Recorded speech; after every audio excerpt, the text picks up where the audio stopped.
Pasamos a la siguiente sección que es de preguntas y comentarios. Si alguien en el auditorio quiere tomar la palabra, por favor.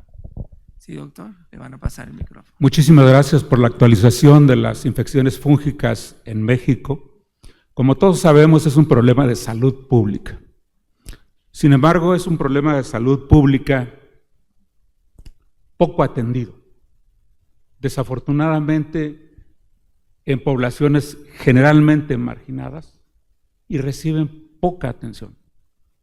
Este panorama, que no es nada nuevo, no ha cambiado en mucho tiempo.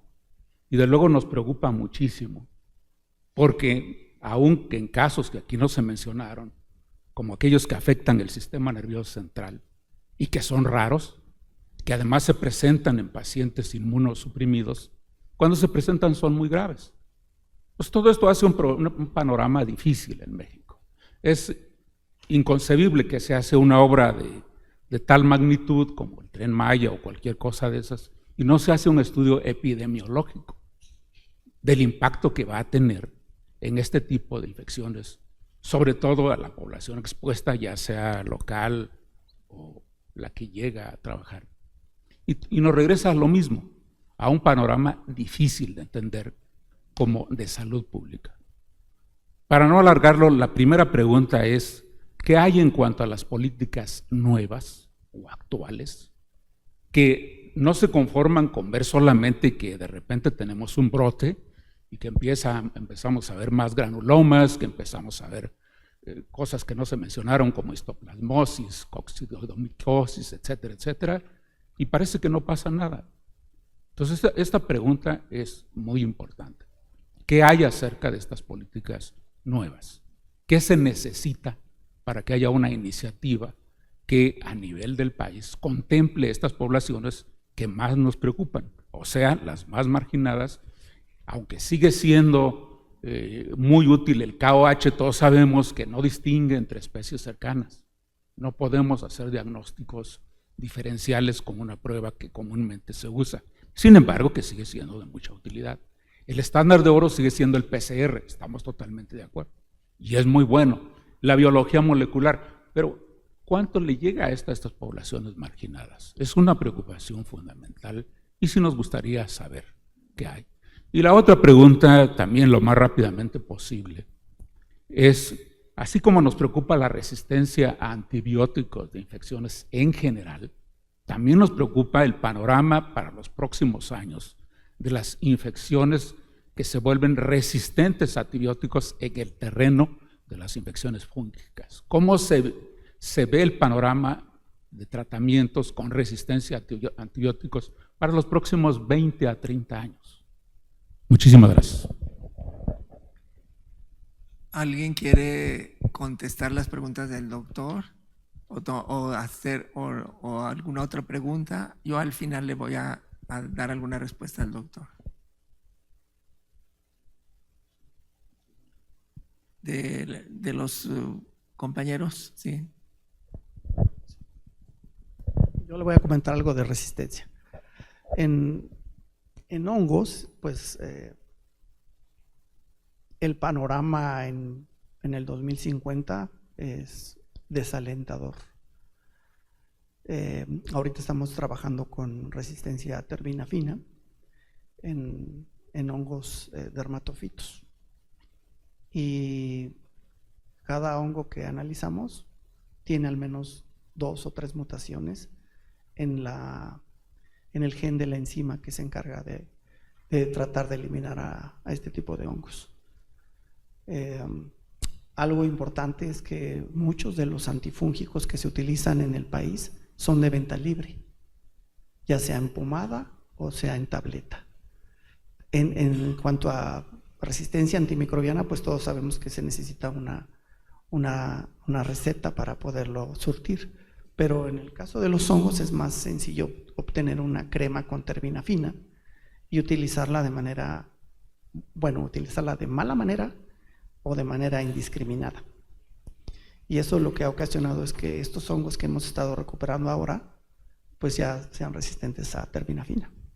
Entonces el panorama es desalentador. Bueno, me gustaría agregar a este comentario sobre la resistencia, que cada vez vemos más resistencia fundamentalmente en micosis superficiales y no hay nuevos antimicóticos. Es decir, son los mismos y no hay tratamientos nuevos para las micosis subcutáneas. Para los únicos que se han desarrollado más son para las micosis sistémicas, que son extremadamente caros y casi nada más tienen acceso las personas que tienen seguro de gastos médicos mayores, pero prácticamente no están disponibles en los hospitales, y como no hay desarrollo en puerta de nuevos antimicóticos para este tipo de micosis, como decía Rigoberto, el panorama es muy desolador. El doctor Carlos, por favor.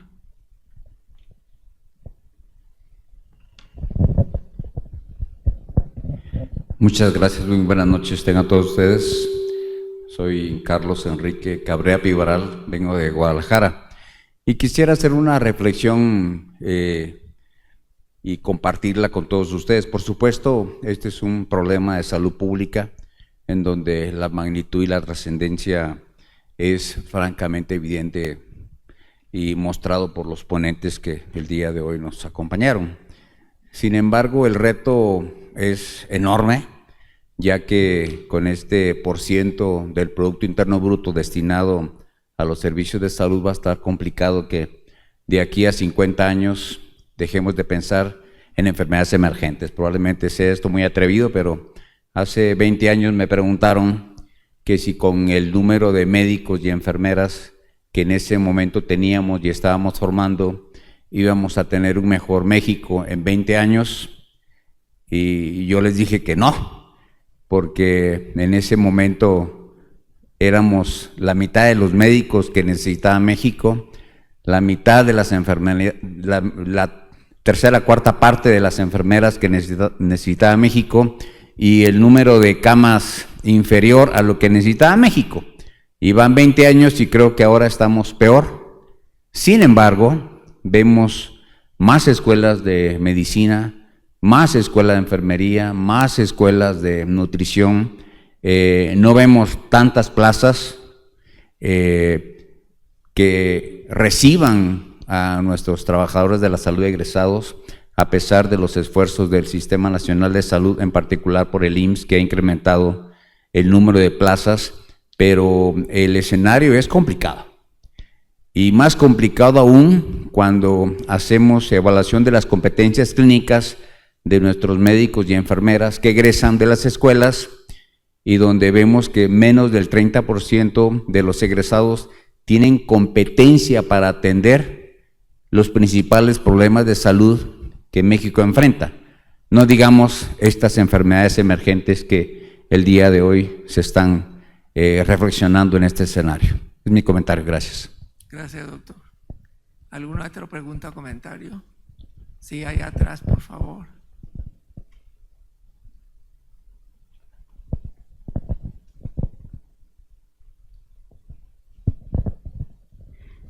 Hola, buenas tardes. De forma práctica, en consultorio privado, ¿cómo puede uno referir un paciente con leishmaniasis o cómo puede conseguir el tratamiento, el antimonial? Doctora Toussaint.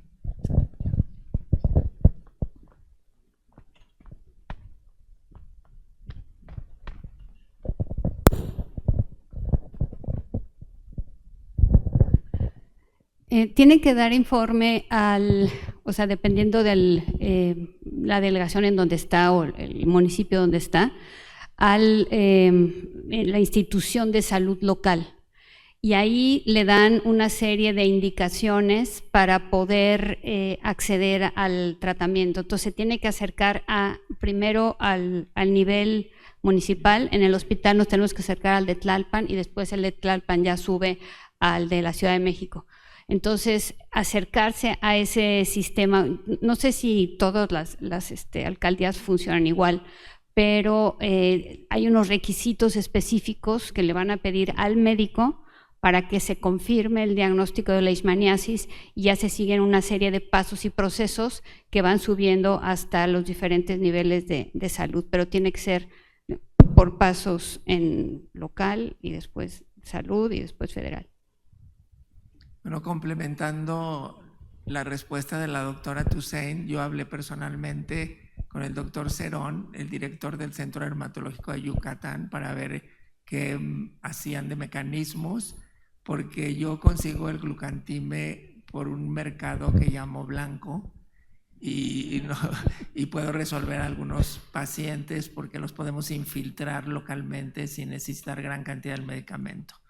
Pero el doctor Cerón dice que en el sureste todo está bastante bien desarrollado, se recurre a estas instituciones y ellos pueden realmente resolver, rápidamente se presentan, proporcionan el tratamiento. Pero yo creo que en el resto de estados del país donde la leishmaniasis no es endémica, donde se ven solo casos aislados, siempre es muy complejo llegar hasta la fuente que proporciona el tratamiento. Doctora Carvajosa.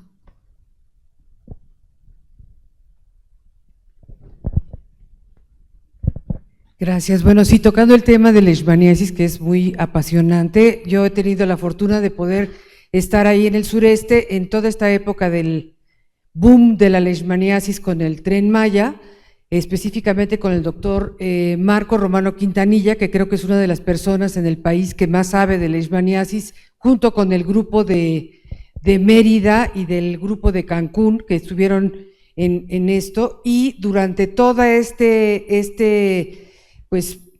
cuadro epidemiológico que se pudo ver, el gobierno hizo estos centros de recepción de los pacientes con leishmaniasis que casi siempre canalizaban los dermatólogos, y si algo fue positivo es que aparte de los dermatólogos, muchos médicos generales empezaron a aprender a diagnosticar precozmente en el área geográfica endémica la leishmaniasis de todos estos trabajadores, y se logró tener un abastecimiento suficiente de glucantime en el sureste.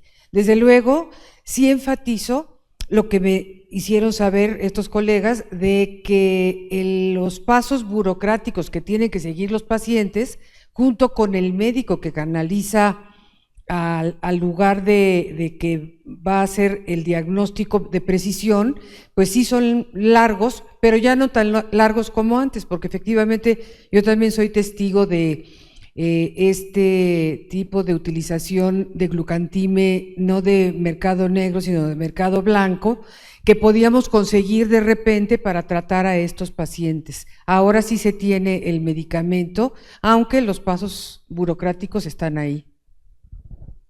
¿Alguna otra pregunta? Sí, la doctora Lirio López.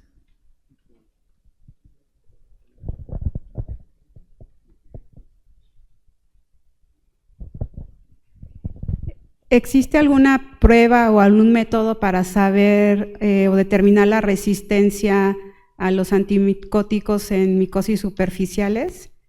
Y la otra pregunta es si en su experiencia se ha topado con pacientes que han requerido tratamientos más prolongados que los descritos en la literatura para micosis superficiales. Sí, efectivamente hay métodos para saber el grado de resistencia. En general, de las micosis superficiales, la más fácil de probar es Cándida, que hay pruebas bien estandarizadas. Sin embargo, con los hongos filamentosos es muy complejo, y los estudios que hay fundamentalmente en India y en Europa muestran tasas de resistencia de casi el 70 o 80%. Nosotros en realidad no los hacemos, los hacían en la UNAM, pero solo en grupos pequeños, así que no están como accesibles al público. Es un problema. Tenemos otras dos preguntas de la doctora Olga Vera.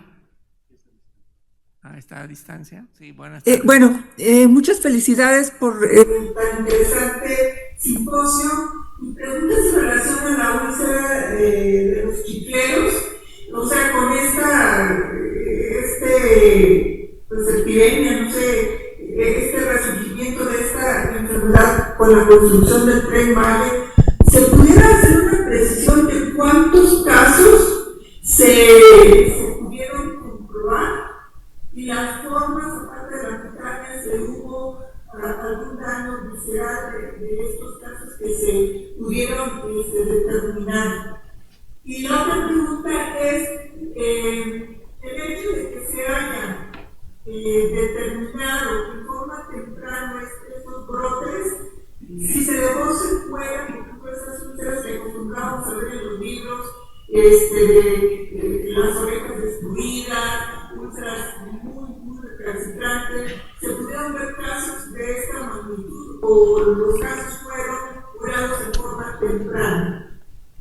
Los casos que hubo fueron como 1,407 de cada 10 de esos, como 1,400 casos en 2023 fueron por el Tren Maya. ¿Cómo fueron tratados? No lo sé porque no estuve ahí. Yo asumo que los trataron temprano. La doctora, yo supongo que sí los vio. O sea, empieza la epidemia, empiezan a ver estas lesiones, entonces yo supongo que los identificaron temprano y no son estas lesiones tan tardías de estos pacientes que nos llegan ya con las orejas todas lastimadas porque no se ha hecho el diagnóstico. Entonces aquí tenían un altísimo pues sospecha diagnóstica porque estaban en la selva, estaban trabajando, tenían una úlcera. Empezó a haber casos y ya yo supongo que todo lo que parecía úlcera empezaron a hacer el diagnóstico. Entonces yo creo que no fueron casos tan extremos, pero sí, yo creo que sí es muy importante porque ¿qué va a pasar de ahora en adelante? Se va a, los reservorios van a tener más leishmania, entonces vamos a tener que tener un seguimiento más estrecho, ya va a haber menos gente trabajando, pero va a haber más gente subiéndose al tren. Entonces sí vamos a necesitar tener pues ciertos cuidados y sobre todo de cuidarse cuando si bajan, ¿no? Y están en contacto con la naturaleza tropical, pues tener los cuidados que allá en las zonas endémicas sí hay mucho cuidado, sobre todo para los perritos también tienen que darles glucantime porque están todos infectados, entonces allá sí tienen como mucha educación del control de la leishmania, pero los visitantes que vamos, ¿no? Entonces tenemos que hacer esto más visible. Aprovechamos también la pregunta del doctor Jalabe, que también quiero aprovechar para saludarlo, que tiene una pregunta a distancia. Gracias, muchas gracias. Bueno, nada más, primero, verdaderamente felicitar, creo que es un simposio muy interesante, donde uno puede decir, recordé algunas cosas, otros puedo decir, aprendimos muchas cosas, yo aprendí mucho en esta transición. Tengo una preocupación desde hace muchos años, porque todas las enfermedades de infecto contagioso, no solamente las micóticas, sino las virales, las bacterianas, las parasitarias y por supuesto las micóticas, tenemos que registrarlas a la epidemiología de nuestra región o de nuestra ciudad, pero desafortunadamente yo creo que tenemos un subregistro y todos hemos pecado en ese subregistro, porque vemos muchas de estas enfermedades y decimos, ha habido tantos casos de COVID, tantos casos de influenza, etcétera, etcétera, y finalmente seguramente tenemos muchos más casos, incluyendo todas estas enfermedades micóticas, porque no las registramos o porque no las subdiagnosticamos y se quedan con las secuelas crónicas, etcétera, etcétera. De tal manera que pues yo invito a que debemos con nosotros mismos y con nuestros alumnos y con nuestros colegas, pues insistir en el registro epidemiológico cuando vemos una enfermedad. Sé que es un poco latoso en algunas ocasiones llenar el formato, pero creo que sí es importante que tengamos esta situación de lógica epidemiológica para que nuestras cifras no estén subvaluadas. Finalmente, felicitados por esta gran sesión. Muchas gracias. Y efectivamente ese subregistro existe. Nosotros en los hospitales pues tenemos formas de comunicar los casos porque hay estos reportes obligatorios, pero fuera de los grandes hospitales yo creo que casi no se registra nada, sobre todo en forma privada. ¿Alguien más del auditorio? ¿Alguna pregunta? Bueno, yo quisiera contestarle al doctor en la primera pregunta cuando decía que las cosas están casi igual pero no son iguales. Es decir, por ejemplo, yo tuve la oportunidad de diagnosticar el segundo caso de blastomicosis en México 40 años después del primero. Es decir, tenemos una distancia muy grande y ahora en estos 2 últimos años hemos visto 2 casos en el GEA. Seguramente hemos mejorado las formas del diagnóstico y ahora también lo que ha evolucionado es el diagnóstico molecular que nos permite clasificar la etiología más precisa y tener reportes de manera internacional muy específicos. Y por lo que se trata las políticas de salud, por ejemplo, en los últimos años se ha incrementado mucho la lista de enfermedades desatendidas, de estas neglected diseases, y nos da mucho gusto cuando aparece una nueva enfermedad que está en el grupo que nosotros tratamos, porque pensamos que van a mejorar las condiciones de atención, de presupuesto, etcétera, pero desgraciadamente no vemos los resultados. Entonces se han incrementado muchas las enfermedades de las micosis consideradas en este grupo, pero hasta ahora, cuando menos yo en el hospital, todavía no veo que se mejore ni el tratamiento ni los equipos médicos. Esperemos que cuando menos este tipo de sesiones nos permitan estimular a los demás para tener más cooperación, no solo institucional, sino del sector privado. Y lo menciono porque yo que me dedico fundamentalmente en el tiempo libre, que creo que tengo mucho, porque me dedico a la medicina comunitaria en estados como de extrema pobreza, como es Guerrero, Chiapas, la Sierra Norte de Puebla y ahora Oaxaca. Realmente sin la ayuda privada no se puede evolucionar tanto porque la ayuda institucional es insuficiente. Pues muchas gracias por todos sus comentarios, por su presencia. Muchas gracias a la Academia por habernos recibido así, y dejo las últimas palabras, por supuesto, al doctor para que nos haga el cierre y entreguemos los diplomas a los ponentes. Muchas gracias, doctor Arenas, por esta excelente sesión que, como bien dijo el doctor José Jálave, expresidente de nuestra corporación, fue de gran valor y aprendimos mucho por lo que comentaron distinguidos profesores como la doctora Vega Memije, la doctora Toussaint y el doctor Hernández Castro. Y además reiterar siempre mi admiración tanto a la doctora Vega Memije, a la doctora Toussaint, al maestro, al doctor Roberto Arenas, por todo lo que están haciendo en favor de la dermatología mexicana, el hospital que es punta de lanza en esto. Hace poco estuvieron la doctora Vega Memije y la doctora Toussaint en un homenaje muy sentido y muy significativo para la doctora Teresa Joyo, muy buena sesión como esta. Así que muchas gracias. Y también resaltar el aspecto que bien comentó el doctor Roberto Arenas, comunitario. La acción social tanto de los y las académicas como de la Academia Nacional de Medicina de México.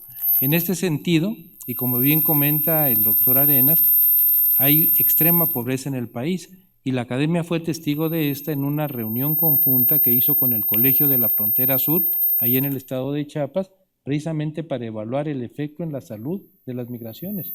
Y realmente el impacto es muy importante y es grave y poco atendido y en el cual se invierte muy poco también.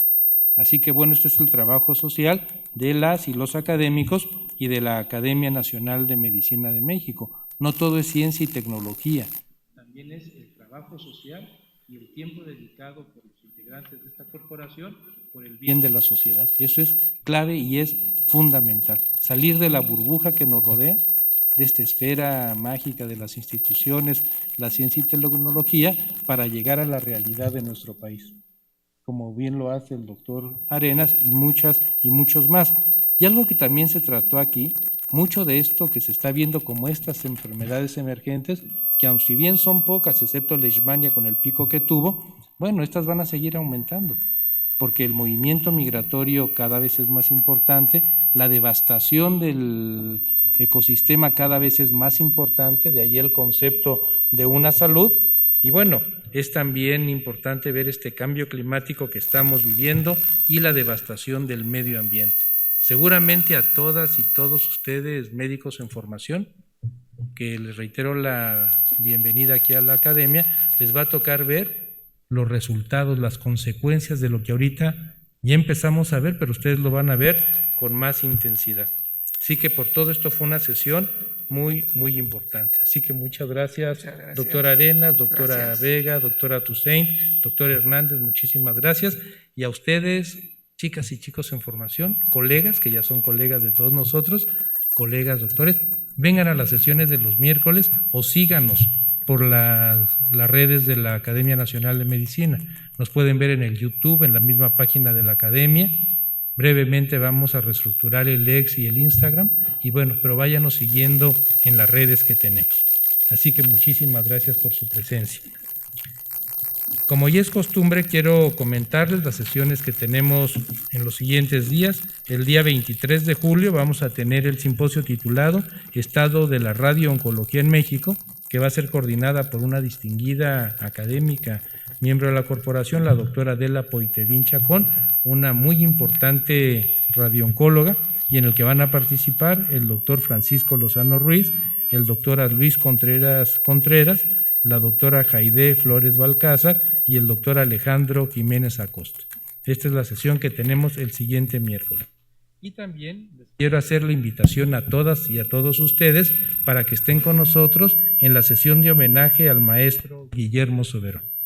Para ustedes, chicas y chicos jóvenes, el maestro Guillermo Soberón Acevedo fue uno de los pilares fundamentales de la medicina que estamos viviendo actualmente en México. Fue secretario de Salud, fue rector de la universidad, fundó la Fundación Mexicana para la Salud, fue fundador del Instituto Nacional de Medicina Genómica y el listado de todo lo que hizo es grande. Todos los invito a que nos acompañen, ya sea por los medios electrónicos, todas y todos están invitados, o que vengan aquí presencial. Va a ser un homenaje muy sentido el martes 5 a las 11 de la mañana.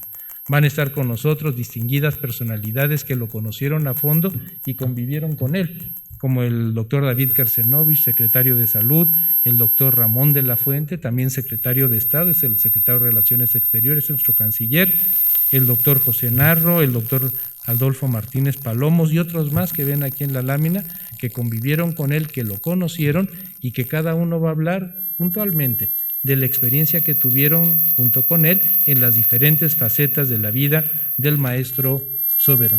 Conozcan a los personajes que hicieron posible lo que están viviendo ustedes. Sin ellos hubiera sido esto completamente diferente. Otro aspecto del maestro Soberón fue uno de los impulsores de la Ley General de Salud que sigue vigente en nuestro país, con las modificaciones y actualizaciones pertinentes, pero bueno, están todas y todos ustedes invitados. ¿Me pasa lo siguiente? También consulten nuestra página. La página es muy amigable, está muy actualizada, así como les gusta a ustedes. Le pican por todos lados y aparece todo lo que hacemos, está el repositorio, están los simposios. Lo pueden ver en su tableta, en el celular, en su computadora y brevemente, ya se van a enterar, va a ser un proyecto muy bonito. Vamos a tener ya Instagram, el Instagram que les gusta a todos ustedes, con TikToks, entrevistas y demás, porque vamos a acercarnos a la gente joven, que es importante de esto, ¿no? Además de los grandes maestros. Entonces, no dejen de visitarlos. Iniciamos el programa hace un par de semanas para engrandecer el acervo bibliográfico de nuestra biblioteca. Y al momento hemos tenido muy buenas respuestas. Ya tenemos donaciones de buenos libros. También les hago la invitación, maestros, doctoras, profesores, chicos, de que nos donen libros de impacto, libros históricos, libros que sean parte de un acervo bibliográfico como es el de la academia, para que engrandezcamos nuestro acervo, que ya de por sí es grande, pero va a ser todavía mejor. Y hasta ahorita, de que lanzamos la convocatoria, nos han donado libros muy importantes, la doctora Lucinda Aguirre Cruz, el doctor Rogelio Pérez Padilla, el Instituto Nacional de Psiquiatría nos hizo una buena donación, también el de Cancerología, el maestro Lifshitz también nos va a donar, el doctor Antonio Soda, también distinguido académico, nos va a donar, el doctor José Luis Díaz Gómez y la licenciada María Teresa Cordero Ortiz nos han hecho donaciones de muy buenos libros. 1 o 2, los que ustedes quieran, tenemos un bibliotecario, todo está catalogado y bueno, con esto vamos a engrandecer nuestro acervo bibliográfico, ya sea de la Biblioteca Central o de la biblioteca recién inaugurada que lleva el nombre de uno de los grandes académicos y expresidentes de la corporación, el maestro Emilio García Procel. Y ya a partir de mañana vamos a tener ya en la plataforma la convocatoria a los premios 2025, que son los que ya conocen, los tradicionales, el premio doctor Eduardo Lisiaga, el doctor Maximiliano Ruiz Castañela, el doctor Everardo Landa, el premio Roberto Kretschmer, el doctor Germán Somolinos para el objeto, para honrar y premiar a alguien que ha desarrollado la historia y filosofía de la medicina, el de la doctora Rosario Barroso Moguel, y como les comenté en mi presentación de ingreso, dentro del proyecto de la academia, se agregaron 3 nuevos premios. Uno el que lleva el nombre del maestro Ortiz Monasterio al mejor trabajo sobre cirugía plástica y reconstructiva, el premio Mayín Puncholares para el mejor trabajo de oftalmología y el premio Jaime Gulrich Domínguez sobre el mejor trabajo científico sobre urología. Entonces, en breve, mañana, pasado mañana, más tarde, ya van a estar en la plataforma y se va a hacer llegar a todas y todos los académicos a nuestro correo masivo. Y bueno, también ya va a salir la convocatoria para la propuesta para sesiones académicas, maestro. También está mañana o pasado mañana para todas y todos aquellos miembros de la Academia Nacional de Medicina que quieran presentar alguna sesión para el siguiente año. También ya va a estar la convocatoria para que envíen sus propuestas. Y por último, ya está nuestro directorio. Estatutariamente, cada mesa directiva tiene la obligación de actualizar el directorio de la Academia Nacional de Medicina. Ya tenemos el actualizado 2025. Nada más se distribuye entre las y los académicos, no es para consulta libre y consulta de los que no sean miembros de la corporación. Y bueno, está actualizado hasta los académicos y académicas que ingresaron este año. Es un reglamento y una obligación estatutaria, pero en esta mesa directiva lo vamos a actualizar en este año y para el año entrante, y así tener una base de datos más ágil y más digna para la academia. Es todo lo que tengo. Bueno, pues muchísimas gracias, los espero la siguiente semana, va a ser una sesión muy interesante de radiooncología, y los que no puedan asistir, las que no puedan asistir, nos pueden seguir a través de las redes de la corporación. Reiterarles el agradecimiento, maestro, a los profesores y que tengan muy buena tarde.